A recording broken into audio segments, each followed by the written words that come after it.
सफल बने, समर्थ बने, पावन बने जीवन। मीठी मुरली सुन के पाए सुख सघन।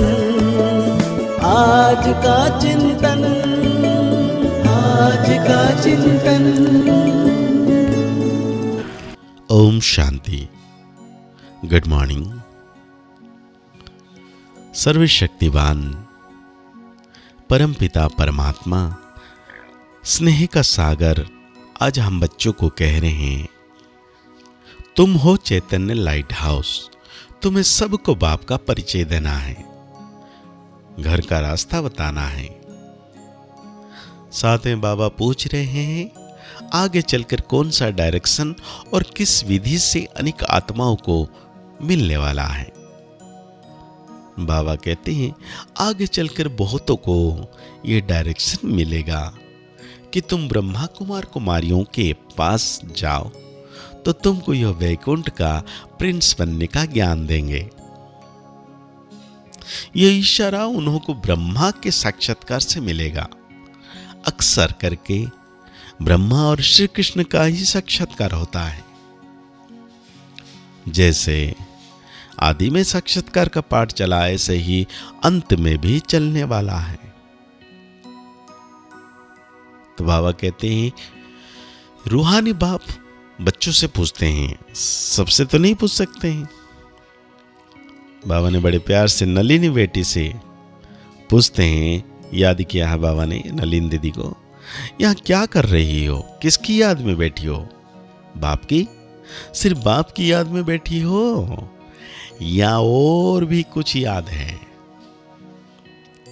बाप की याद से तो विकर्म विनाश होंगे, और क्या याद करती हो?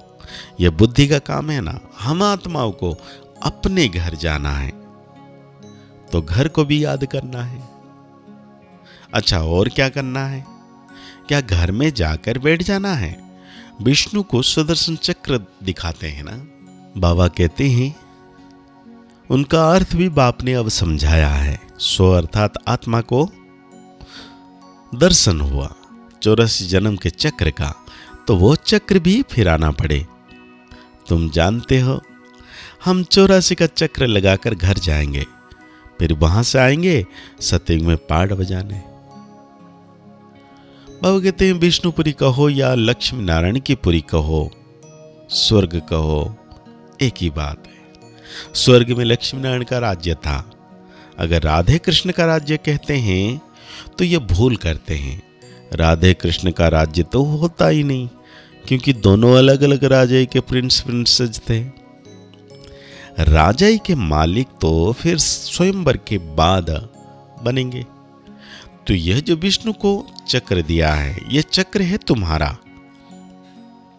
तो यहां जब बैठते हो तो सिर्फ शांति में नहीं बैठना है, बरसा भी याद करना है। इसलिए ये चक्र है। बाप कहते हैं तुम लाइट हाउस भी हो, बोलता चलता लाइट हाउस हो। एक आंखों में शांति धाम, एक आंखों में है सुख धाम। दोनों को याद करना पड़ता है। याद से तो पाप कटने हैं। घर को याद करने से घर में चले जाएंगे, फिर चक्र को भी याद करना है। ये सारे चक्र की नॉलेज तुमको ही है। 84 का चक्र लगाया है। अब यह अंतिम जन्म है मृत्युलोक में। नई दुनिया को कहा जाता है अमर लोक। अमर अर्थात तुम सदैव जीते रहते हो, तुम कभी मरते नहीं हो। यहां तो बैठे बैठे अचानक मृत्यु हो जाती है, बीमारियां होती है। वहां तो मरने का डर ही नहीं, क्योंकि अमर लोक है। तो बाबा कहते हैं तुम बूढ़े होते हो तो भी ज्ञान है। हम गर्भ महल में जाकर प्रवेश करेंगे। अभी जाते हैं गर्भ जेल में, वहां तो गर्भ महल होता है। तो बाबा कहते हैं बड़े खुशी खुशी से वहां जाते हैं, कोई तकलीफ नहीं। तो बाबा कहते हैं जिस कारण सजा भोग कर बाहर निकलते हैं तो फिर पाप शुरू कर लेते हैं। यहां तो दुख ही दुख है, वहां दुख का नाम निशान नहीं। बाबा कहते हैं शिव बाबा तो जन्म मरण में आता नहीं, वो सदैव शिव है। वोरी मतलब बिंदी, जब लिखते हो तो कहते हो शिव। बिंदी आत्मा तो है बिल्कुल सूक्ष्म। आत्मा का अगर साक्षात्कार होता तो किसी को भी समझ नहीं आता। देवी को भी देख खुश हो जाएंगे। अच्छा फिर क्या? प्राप्ति तो कुछ नहीं, अर्थ नहीं, सिर्फ नवधा भक्ति की। दर्शन किया तो उसमें ही खुश हो जाते हैं। बाकी मुक्ति, जीवन मुक्ति की तो बात ही नहीं है। वो है सब भक्ति मार्ग। यहां है ज्ञान मार्ग। यहां अक्सर करके साक्षात्कार होता है ब्रह्मा का। फिर श्री कृष्ण का होगा, कहेंगे इस ब्रह्मा के पास जाओ तो तुम कृष्णपुरी व वैकुंठ में जाएंगे। लक्ष्मी नारायण का भी साक्षात्कार हो सकता है। ऐसा नहीं साक्षात्कार हुआ, मनस गति हो गई। यह सिर्फ इशारा मिलता है। यहां जाओ, आगे चल बहुतों का साक्षात्कार होगा, डायरेक्शन मिलेगा। तुम्हारा त्रिमूर्ति भी अखबार में पढ़ता है, ब्रह्मा कुमारियों का नाम भी पढ़ता है, तो ब्रह्मा का ही साक्षात्कार होगा कि इनके पास जाने से तुमको यह वैकुंठ का प्रिंस बनाने का ज्ञान मिलेगा। जैसे अर्जुन को विष्णु का और विनाश का साक्षात्कार हुआ। बाप कहते हैं तुमको कमल फूल समान बनना है, परंतु स्थायी तो तुम नहीं रहते हो, इसलिए अलंकार विष्णु को दे दिए हैं। नहीं तो देवताओं को शंख आदि देकर दरकार ही क्या? मुख से सुनाने को शंख ध्वनि कहा जाता है। कमल का राज भी बाप समझाते हैं। तुम ब्राह्मण को इस समय कमल फूल समान बनना है। गदा है 5 विकारों रूपी माया को जीतने की। बाप उपाय बताते हैं, मामिकम याद करो तो तुम्हारे भी कर्म विनाश होंगे। श्रीमत पर चलकर पतित पावन बाप को याद करो। दूसरा तो कोई पतित पावन है नहीं सिवाय एक बाप के। बाप कहते हैं मुझे बुलाते ही हैं, इसलिए हम सबको इस शरीर से छुड़ाकर पावन दुनिया में ले चलो।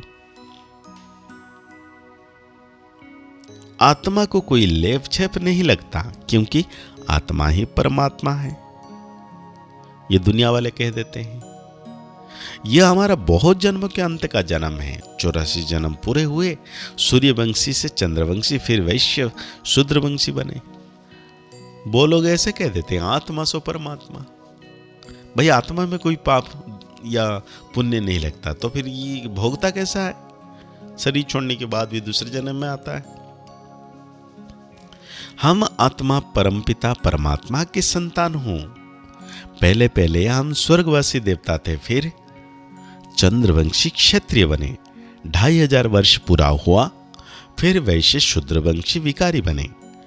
अब हम ब्राह्मण चोटी बनते हैं। यहां बैठे हैं जैसे कि 84 की बाजोली खलते हैं। यह बाजोली का भी ज्ञान है।